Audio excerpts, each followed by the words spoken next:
নমস্কার বন্ধুরা, রান্নাঘরের খুঁটিনাটি চ্যানেলে আপনাদের সবাইকে স্বাগত।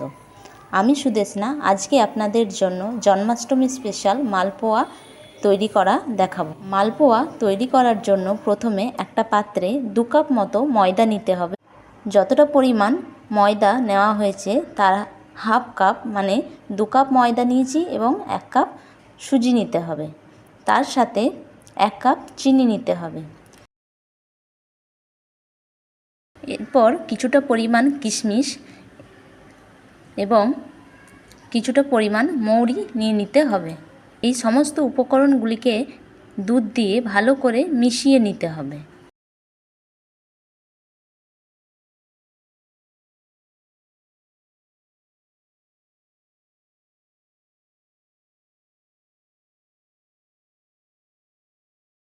আধ ঘন্টা মতো ঢেকে রেখে দিতে হবে।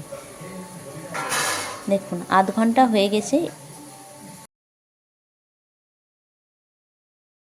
কিছুটা পরিমাণ তেল গরম করে সেখানে এই মিশ্রণটি অল্প করে দিয়ে ছোট ছোট মালপোয়া ভেজে নেব।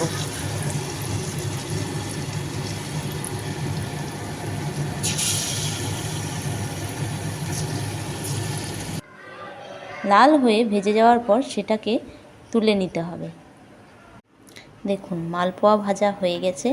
এরপর এগুলো আমরা পরিবেশন করব।